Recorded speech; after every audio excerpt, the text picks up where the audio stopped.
इस वीडियो में हम बात करने वाले हैं पोलर कोऑर्डिनेट्स की। तो आइए जानते हैं पोलर कोऑर्डिनेट्स, पर उससे पहले हमें जानना होगा कि कार्टेशियन कोऑर्डिनेट्स क्या होते हैं।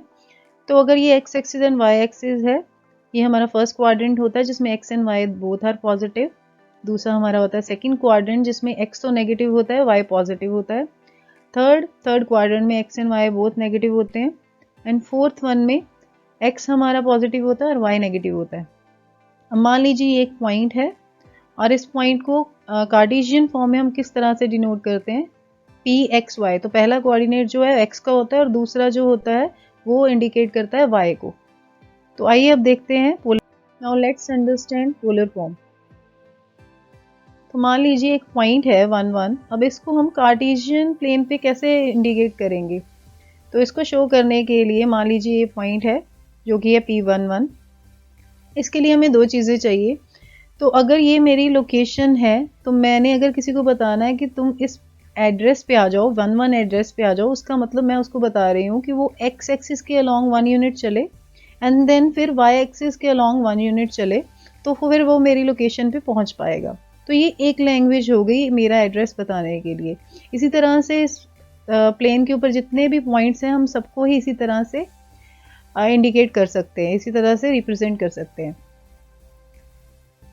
अब बात कर लेते हैं पोलर फॉर्म की। तो polar coordinates are another language. उसमें भी आप अपना एड्रेस बता सकते हैं पर दूसरी लैंग्वेज में। तो देखते हैं वो कैसे हम बता सकते हैं। तो उसके लिए ये रहा हमारा x axis and y axis. तो इसमें मान लीजिए ये एक पॉइंट है, तो इस पॉइंट तक पहुंचने के लिए, इसका एड्रेस बताने के लिए हमें दो चीज़ें चाहिए।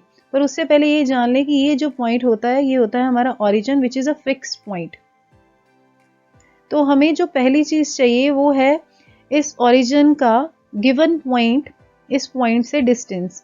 तो वो डिस्टेंस जो है वो इस लाइन के साथ हम शो कर सकते हैं और इसको हम बोल देते हैं आर। अब जो दूसरी चीज़ हमें चाहिए वो है थीटा। तो उसके लिए हमारे पास ये एंगल चाहिए। ये एंगल क्या है, जो ये लाइन आर लाइन जो है वो एक्स एक्सिस के साथ बना रही है, उसको हम बोल देते हैं थीटा। तो अगर ये दोनों चीज़ें मेरे को मिल जाएं तो मेरे को पता लग जाएगा कि ये पॉइंट की लोकेशन क्या है। तो ये सिंपल सी बात ये है कि आपको क्या करना होगा, पहले डिस्टेंस बता देंगे इस पॉइंट का from this origin, okay, and then we'll say कि कितना हमें रोटेट करना है। तो मान लीजिए अगर आपको ये डिस्टेंस पता लग गया कि भाई इतना है और उसके बाद आप रोटेट कर जाएं जितना भी एंगल है, तो आप ऑटोमेटिकली यहाँ पे पहुंच जाएंगे। अब इस पॉइंट को हम कहते क्या है, इस पॉइंट को हम कहते हैं दूसरी लैंग्वेज में पी आर थीटा। ओके, तो अब हम देख लेते हैं कि हम निकालेंगे कैसे। पर उससे पहले इसी तरह से हम सारे के सारे जितने भी इस प्लेन के ऊपर पॉइंट्स हैं सारे के सारे कवर कर सकते हैं। बस आप एंगल चेंज करिए और अपना डिस्टेंस चेंज करिए तो आप अपने सारे के सारे एंगल्स निकाल सकते हैं। नाउ लेट्स सी कि हमने ये निकालना कैसे है, आर और थीटा का हमें पता कैसे लगेगा। तो उसके लिए ये एक हमने लाइन ड्रॉ की एक्स एक्सिस पे which is perpendicular to the x axis. तो हमारे पास एक राइट एंगल ट्रायंगल आ गया। अब हमें पता है पाइथागोरस थ्योरम हम सबने पढ़ रखी है। तो पाइथागोरस थ्योरम के हिसाब से hypotenuse is equals to under root base square plus perpendicular square. अब हमारा यहाँ पे परपेंडिकुलर और बेस है क्या, ये रहा हमारा बेस और ये रहा हमारा परपेंडिकुलर। ओके, तो इस हिसाब से आर हमारा है हाइपोटेन्यूज। तो अब इसके हिसाब से, इस फॉर्मूला के हिसाब से हमारा आर किसके इक्वल हुआ, r is equal to under root base square plus perpendicular. Okay, now मान लीजिए कि ये जो पॉइंट था ये 1 1 ही है, ये 1 1 ही है। तो उस हिसाब से हमारा बेस किसके इक्वल होगा, उस हिसाब से हमारा बेस इक्वल हुआ 1 के। ओके, क्योंकि एक्स एक्सिस के अलॉन्ग भी हमें 1 जाना है और वाई एक्सिस के अलॉन्ग भी हमें 1 जाना है। तो perpendicular is also equals to 1। तो अगर इस हिसाब से हम r की वैल्यू निकालना चाहें तो हमारा r किसके इक्वल होगा, हमारा r इक्वल होगा अंडर रूट 1 स्क्वायर प्लस 1 square, so that will be root 2। तो मेरे को r की वैल्यू मिल गई, that is root 2। Okay, now let's see कि हम थीटा कैसे निकालेंगे। अब हमारा जो r है वो हमारा कितना आ चुका है, अंडर रूट 2। तो हमें पता है, हमने फॉर्मूला कर रखा है कि कॉस थीटा किसके इक्वल होता है, बेस ओवर हाइपोटेनियस के।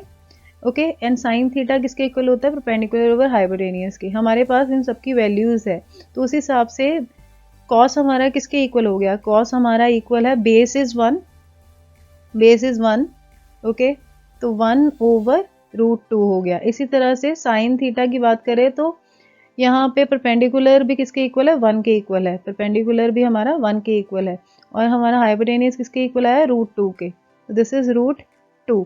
तो ऐसी कौन सा एंगल है जो साइन पे भी 1/√2 दे और कॉस पे भी 1/√2 दे, तो जो इन दोनों इक्वेशंस को सेटिस्फाई करेगा, हमें ऐसा एक थीटा निकालना है, and that theta is equals to what, that is equals to π/4 which is 45 degree.